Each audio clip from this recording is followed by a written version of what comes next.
Good afternoon class. कल हमने पढ़ा था वर्णमाला और उसमें मैंने वर्ण के दो ही प्रकार पढ़ाए थे, एक स्वर वर्ण और दूसरा व्यंजन वर्ण। आज हम पढ़ेंगे और कौन कौन से वर्ण हम हिंदी वर्णमाला में प्रयोग करते हैं। ठीक है, पहला आता है ह के बाद क्या आता है, सबको पता है। ह के बाद श का प्रयोग होता है।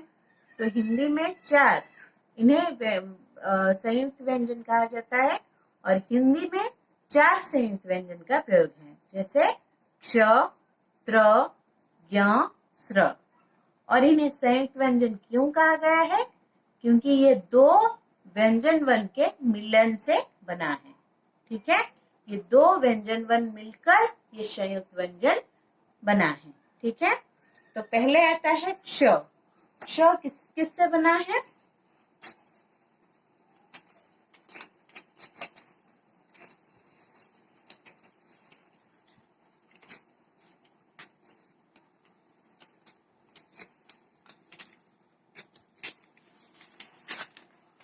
थोड़ा यहाँ लिखा हूं।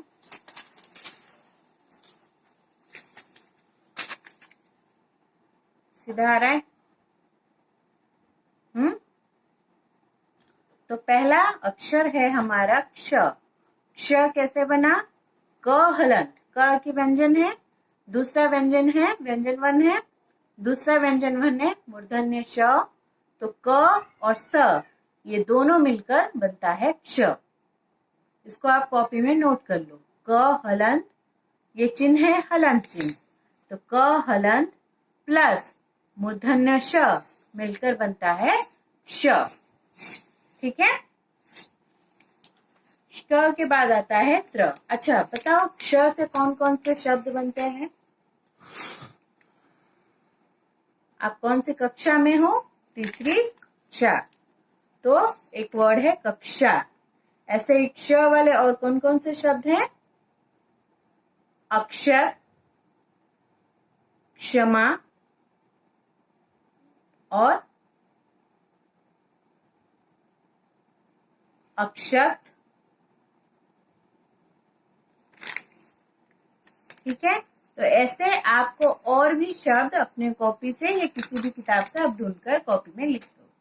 ठीक है, दूसरा हमारा व्यंजन वर्ण है त्र। ये त्र कैसे बना? ये कौन सा अक्षर है? त्र। त्र इसके उच्चारण में ही छुपा हुआ है। ये कौन कौन से अक्षर से बना? त्र।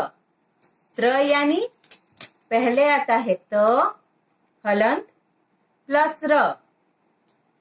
ये त एक व्यंजन वर्ण है, र एक व्यंजन वर्ण है, ये दोनों मिलकर बना त्र। ठीक है, तो त्र से शब्द कौन कौन से बन सकते हैं? त्र से त्रिशूल, त्र से पत्र, मित्र, सत्र, सत्रह। तो ऐसे बहुत सारे शब्द आप बहुत से किताबें आपको मिल जाएंगे। तो इन्हें 5 से 10 शब्द आपको कॉपी में लिखना है। ठीक है, उसके बाद आता है ज्ञ। ये कौन सा अक्षर है?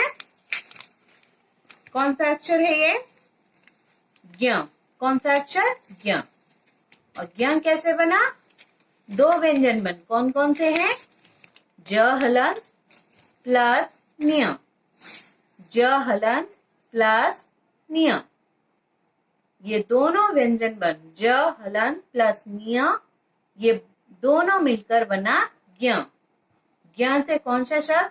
ज्ञ से ज्ञान, यज्ञ, अज्ञान, ज्ञाता, विज्ञान। तो ऐसे बहुत सारे शब्द आप लिख सकते हैं। ठीक है, नेक्स्ट आता है आपका स्र। कौन सा शब्द है? स्र। स्र इसमें भी छुपा हुआ है कौन सा अक्षर? पहला है तालव्य श हलंत प्लस र, ये दोनों मिलकर बना स्र। स्र से कौन सा शब्द? श्रमिक, श्रावण, श्रवण, श्रीमान, ऐसे बहुत सारे शब्द आप लिख सकते हैं। और अगर नहीं आ रहा है तो कोई भी किताब आप लीजिए और उसमें से ये जो 4 संयुक्त व्यंजन मैंने आज पढ़ाया, इनसे जुड़े हुए शब्द आपको लिखना है। ठीक है, ये हुए आपके संयुक्त व्यंजन। संयुक्त व्यंजन के अलावा हिंदी में और कुछ वर्णों का प्रयोग होता है। जैसे पहला है अयोग्यवाह। अयोग्यवाह कौन कौन से हैं? पहला ये कौन सा अक्षर है बताइए, कौन सा अक्षर है? अंग। अ में ये बिंदी को हम क्या बोलते हैं? अनुस्वार। तो ये है अयोग्यवाह, एक अयोग्यवाह वर्ण है और इसे हम पढ़ेंगे अंग। अ में प्रयोग है अनुस्वार, ऊपर अगर अनुस्वार का प्रयोग है तो इसको अंग, उच्चारण अंग जैसा होगा। और अंग से शब्द बन सकता है, जैसे कौन कौन से शब्द होगा? अंगूर, अंगार, अंग। ठीक है, तो ऐसे बहुत सारे शब्द आप अपने कॉपी में लिख सकते हैं। ठीक है, दूसरा है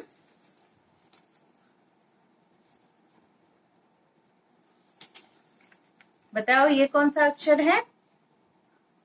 अह। अह में प्रयोग कौन से चिन्ह का है? साइड में 2 बिंदु का प्रयोग। तो इसको हम पढ़ेंगे अह और इसको कहा जाता है विसर्ग। तो हिंदी में 2 अयोग्यवाह का प्रयोग है, एक है अंग और दूसरा है अह। अंग और अह ये दोनों अक्षर हिंदी में अयोग्यवाह कहलाते हैं। ठीक है, समझ में आया?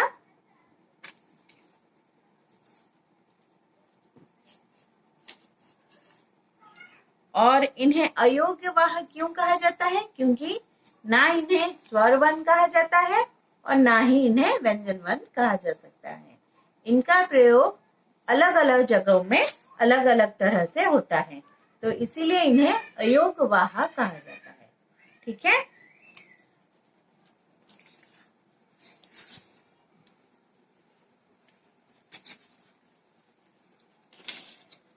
फिर आता है ये कौन सा अक्षर है बताइए, और ऊपर कौन सा चिन्ह है? चंद्र बिंदु। तो ये है अ। अगर क के ऊपर हम लगा दें यही बिंदु, ये चंद्र बिंदु, तो क। व के नीचे लगा दे तो व, म के नीचे लगा दे, म के ऊपर लगा दे तो म। तो ये सारे जो अक्षर होते हैं इनमें इनका प्रयोग हो सकता है। ठीक है, तो ये जो चिन्ह है इसको हम कहेंगे अनुनासिक या चंद्र बिंदु। क्या है? अनुनासिक या चंद्र बिंदु। ठीक है, और चंद्र बिंदु वाले जैसे कुछ शब्द माँ, यहाँ म के ऊपर लगा चंद्र बिंदु। गांव, ग के ऊपर लगा चंद्र बिंदु। सांप, स के ऊपर लगता है चंद्र बिंदु। तो ऐसे बहुत सारे शब्द हैं जिनके ऊपर हम चंद्र बिंदु का प्रयोग करते हैं। इसके अलावा एक खाली चंद्र का भी प्रयोग आपने देखा होगा। बिंदु नहीं होता, केवल खाली एक चंद्र चिन्ह बना होता है।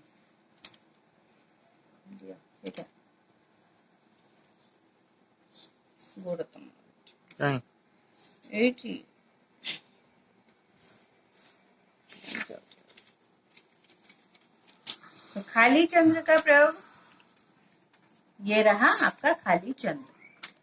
तो ये जो खाली चंद्र होता है इसको हम कहते हैं आगत स्वर। क्या कहते हैं? आगत स्वर। तो चंद्र बिंदु और खाली चंद्र, इनमें फर्क क्या है? एक बिंदी का फर्क है और इसके अलावा इनके प्रयोग का भी फर्क होता है। चंद्र बिंदु और ये रहा आपका खाली चंद्र। तो चंद्र बिंदु का प्रयोग कहाँ होता है? इसे क्या कहा जाता है? अनुनासिक कहा जाता है और इसे कहा जाता है आगत स्वर। चंद्र बिंदु का प्रयोग अलग अलग अक्षर पर, अलग अलग व्यंजन वर्ण पर शब्द बनाने के लिए प्रयोग किया जाता है और सारे हिंदी के शब्द होते हैं। लेकिन ये जो आगत स्वर है इनका प्रयोग कहाँ होता है? इनका स्वर अगर किसी अंग्रेजी शब्द को हम हिंदी में लिख रहे हैं तो वहां पर चंद्र बिंदु की जगह आगत स्वर का प्रयोग होता है। जैसे डॉल, डॉल, बॉल, बम, चॉकलेट, डॉक्टर, कॉपी। तो यहाँ पर जितने भी मैंने अभी शब्द बोले वो सारे अंग्रेजी के शब्द हैं। अगर अंग्रेजी के शब्दों को हम हिंदी में लिख रहे हैं तो उनके ऊपर ये आगत स्वर या खाली चंद्र का प्रयोग होता है, ठीक है। लेकिन अगर हिंदी के शब्द हैं तो वहां चंद्र बिंदु के प्रयोग होते हैं, जैसे माँ, गांव, सांप। समझ में आ रहा है? ऐसे ही तो आपका काम क्या है, जितने भी हमने आज वन पढ़े, संयुक्त व्यंजन और दूसरे जो व्यंजन हम हिंदी में प्रयोग करते हैं, हर व्यंजन हर वन के लिए आपको 5 शब्द लिखने हैं। यही आपका असाइनमेंट है और इसका जो PDF है मैं आपको सेंड कर दूंगी कल। आप इसको अच्छे से पढ़ो, ध्यान दो और सारे शब्द आपका असाइनमेंट कंप्लीट करके फिर मुझे सबमिट करो। धन्यवाद।